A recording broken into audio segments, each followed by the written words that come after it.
Heureux de vous retrouver à ce rendez-vous de l'information. Madame, Messieurs, bonsoir. Dans l'actualité de ce soir, le Conseil des ministres s'est réuni aujourd'hui en présence du président de la République. Vous suivrez le compte-rendu de Wilfried Léandre Rungbeji.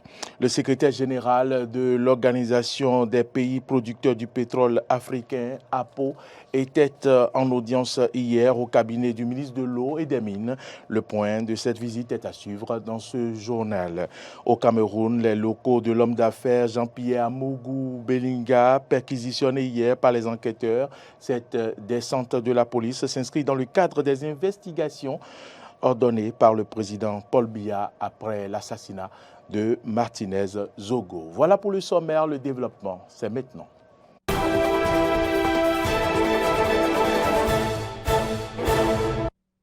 Merci à toutes et à tous de votre attention et bienvenue dans ce journal. Le Conseil des ministres s'est réuni aujourd'hui sous la présidence de Patrice Talon. Entre autres décisions prises, désignation de la société béninoise de production d'électricité comme acheteur principal d'énergie électrique sur le territoire national. Je vous invite à suivre ici le compte-rendu du secrétaire général adjoint, porte-parole du gouvernement, Wilfried Léandre Rungbeji. La principale décision issue du Conseil des ministres de ce mercredi 8 février 2023, conduit par le président de la République, M.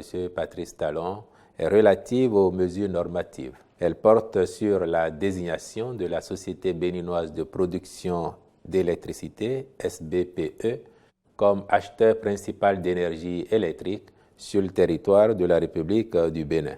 À cet effet, il y a lieu de noter que la loi portant Code de l'électricité en République du Bénin habilite l'État à désigner comme acheteur principal d'énergie électrique un opérateur dont la mission sera d'assurer l'achat et la vente centralisée d'énergie électrique en vue de la distribution sur le réseau national dédié. Or, la Société béninoise de production d'électricité, conformément à ses statuts actuels, est déjà chargée d'acheter en gros l'énergie électrique auprès des producteurs indépendants d'électricité nationaux et internationaux, d'assurer la disponibilité suffisante de l'offre d'énergie électrique à l'effet de garantir l'équilibre offre-demande de l'électricité dans notre pays. Par ailleurs, elle assure la fourniture et la vente en gros de l'électricité aux concessionnaires de réseaux de distribution d'électricité et aux grands clients de haute tension de la catégorie B installés au Bénin. Aussi, a-t-elle l'obligation de garantir à tous les clients une quantité d'énergie électrique suffisante et de qualité. En vue d'optimiser les acquis de la dynamique en cours dans le secteur avec la présence de plusieurs acteurs, il s'est avéré convenable de confier la gestion du mix énergétique du pays à la SBPE, notamment pour une meilleure offre de production, une meilleure gestion de l'empreinte carbone de l'électricité, de même que pour garantir des tarifs assez attrayants aux distributeurs. C'est en raison de ces avantages que le Conseil a fait de cette société un acheteur d'électricité en gros qui centralise l'achat de l'énergie électrique pour satisfaire les besoins des délégataires de services publics de distribution ou ceux des grands clients ou des clients éligibles. Ainsi, en tant qu'acheteur principal, celle-ci s'assurera de la disponibilité efficiente de l'énergie électrique sur les réseaux de distribution, aussi bien par sa production propre que par l'achat de celle des producteurs indépendants, sans exclure les importations d'énergie électrique lorsque les circonstances y sont favorables. Les ministres concernés veilleront à la mise en œuvre rigoureuse du présent décret qui réglemente ces opérations. Je vous l'annonçais en titre, le ministre de l'Eau et des Mines a reçu hier en audience à son cabinet le secrétaire général de l'Organisation des pays producteurs du pétrole africain, APO. Les deux personnalités ont échangé sur les questions relatives à la vie et aux défis qui attendent l'organisation au cours de cette année où le Bénin assure la présidence. Suivez ici le compte-rendu de Clémence Tonoukoua. En qualité de président en exercice de l'Organisation des pays producteurs du pétrole africain APO, le ministre Samoussi Douadambi et son hôte ont échangé sur les orientations à donner à l'organisation au cours de son mandat. Le secrétaire général de l'organisation, Dr Omar Farouk Ibrahim, s'est dit très satisfait des échanges. Au sorti de leur tête-à-tête, le ministre a dévoilé les 4 défis qui l'attendent pour cet exercice. Le premier, c'est la création de la Banque africaine de l'investissement de l'énergie. Deuxièmement, c'est aller chercher d'autres pays pour en faire donc des membres de notre organisation, parce qu'aujourd'hui, il y a des pays qui produisent, qui ne sont pas encore membres, que nous irons chercher. L'autre défi que nous avons aussi, c'est concernant donc la finalisation, donc l'achèvement des travaux donc, de notre siège qui se trouve à Brazzaville, au Congo. L'autre défi également auquel on fera face au cours de ce mandat, c'est la désignation, le choix du pays qui va abriter donc la Banque africaine de l'énergie. Pour l'instant, 4 pays sont candidats, dont le Bénin. Et on a la chance que le Bénin assure aujourd'hui la présidence. Nous nous battrons donc pour que le Bénin puisse être donc retenu comme pays qui va abriter le siège. Le ministre Samoussi Douadambi voudrait pouvoir compter sur ses collègues du gouvernement pour que la production du pétrole béninois soit une réalité au cours de son mandat. Au niveau Bénin, ce serait donc l'occasion pour nous de lancer véritablement donc les activités de l'amont pétrolier béninois. Ça veut dire donc aller donc à la production. Donc au cours de ce mandat, ensemble avec les collègues du gouvernement béninois, nous allons nous y atteler pour que le Bénin commence par produire. Parce que nous ne produisons pas. Donc, c'est l'occasion pour nous d'aller réellement à la production. Et on s'y attelle pour que d'ici la fin de l'année ou en début d'année 2024, que les premières gouttes de pétrole purement béninois puissent commencer donc par sortir. En plus du Bénin, le Nigeria, la Côte d'Ivoire et l'Égypte sont les pays candidats pour abriter le siège de la Banque africaine de l'énergie.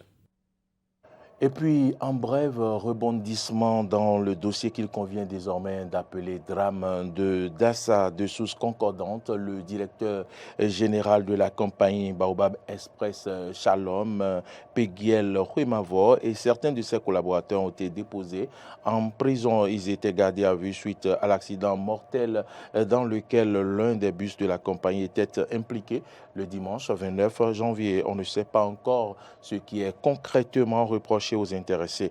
Toutefois, le dernier conseil des ministres qui s'est penché sur le sujet a indiqué que les premiers éléments d'analyse sur les causes du drame montrent que le chauffeur roulait à vive allure. L'accident a causé la mort, rappelons-le, de 20 personnes sur place, dont 19 calcinées, mais depuis lors, le bilan s'est alourdi avec des cas de décès dans le rang des rescapés.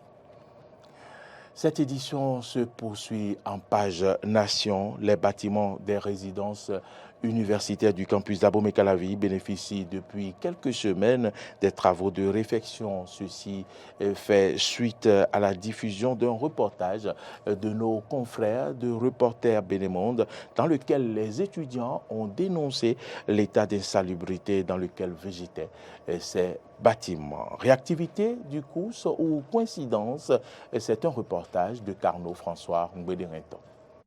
Suite à la diffusion du reportage de nos confrères de Reporters Bénémonde, dans lequel les étudiants résidant dans les résidences universitaires et l'UNSEB ont dénoncé l'insalubrité, l'absence d'eau et d'électricité dans les résidences universitaires, le Centre des œuvres universitaires et sociales COUS-AC a entamé les travaux de réfection des bâtiments. C'est par le bâtiment Abide de la cité Bide que le changement s'observe. De l'électricité, de l'eau dans le robinet, les occupants en jouissent désormais. Preuve que les autorités du COUS-AC sont à l'écoute des étudiants. Ça a déjà commencé au niveau de certains bâtiments. Il y a certains bâtiments déjà, on a déjà pris en compte leur désidérata, c'est-à-dire en matière d'électricité, en matière de plomberie, on a déjà quand même fait l'essentiel. Il est vrai que ça se poursuit et d'ici à là, vraiment, tous les bâtiments, en tout cas la majorité des bâtiments, ont bénéficié vraiment de l'expertise du cours en matière de réflexion. De leur côté, les responsables étudiants applaudissent cette promptitude du COUS-AC mais souhaite que tous les bâtiments de résidence universitaire bénéficient de ces travaux pour la joie des étudiants résidents. Je les remercie pour le fait qu'ils ont déjà commencé par réfectionner les bâtiments. Mais ce qui compte pour moi, c'est qu'ils essayent d'arriver à fin, c'est-à-dire à terme, d'essayer de réfectionner tous les bâtiments pour le bien-être des étudiants. On a vu que les électricités, l'eau, tout a été réparé. On habite. Maintenant, nous prions que les travaux commencent vite au niveau des CBID, des bâtiments CBID, DBID et PIP.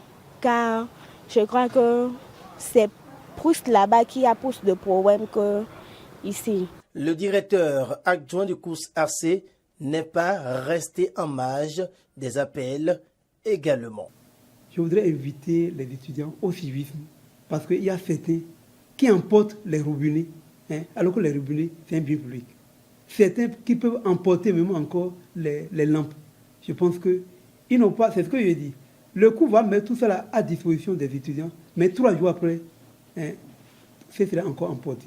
Donc, je souhaiterais que les étudiants, en tout cas, je compte quand même sur le bon sens des étudiants, sur le sens élevé des responsabilités, pour que le matériel que le cours doit remplacer, pour que ces matériels ne se retrouvent pas dans leur maison. Contrairement à ce que disent les étudiants, ces travaux de réfection entamés au niveau de la cité BID prouvent que la DECOUS et ses collaborateurs sont à l'écoute des étudiants et que dans les prochains jours, les autres bâtiments seront métamorphosés.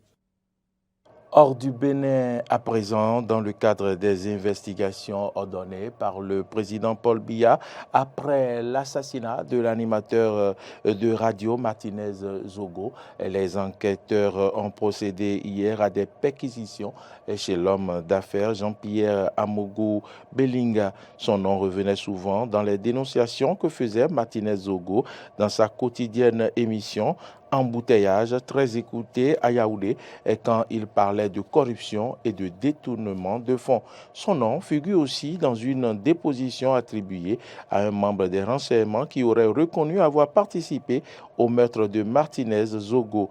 Jean-Pierre Amougou Belinga, en privé, répète qu'il n'a rien à voir avec la mort du journaliste. Hier, ces biens ont été fouillés. Une autre perquisition a été effectuée dans les locaux de la télévision Vision 4, notamment le bureau du directeur général Bruno Bidjang. En fin d'après-midi, un incident est survenu dans le domicile, au domicile de l'une des épouses de Jean-Pierre Amougou Belinga.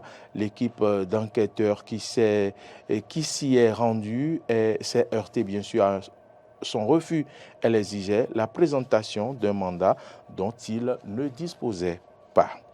Et puis, autre information pour finir avec la page internationale. Un grave incident a été évité dans un avion aux États-Unis. En effet, dans un vol de la compagnie américaine United Airlines qui se rendait à l'aéroport de Newark dans l'État du New Jersey, des flammes sont apparues dans la cabine des passagers. L'apparition du feu a contraint l'avion à retourner à l'aéroport de San Diego. Selon la presse américaine, le feu a été causé par une explosion de la batterie d'un ordinateur portable.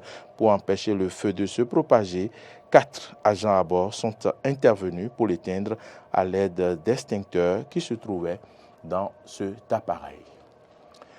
Madame, Monsieur, c'est ici que se referme ce journal. Merci à toutes et à tous de l'avoir suivi. L'information, vous le savez, continue sur nos différentes plateformes YouTube, Twitter, Facebook et sur notre site internet www.benin-eden.tv. Mais vous pouvez également nous suivre en téléchargeant notre application Eden TV et Diaspora FM sur Play Store et App Store.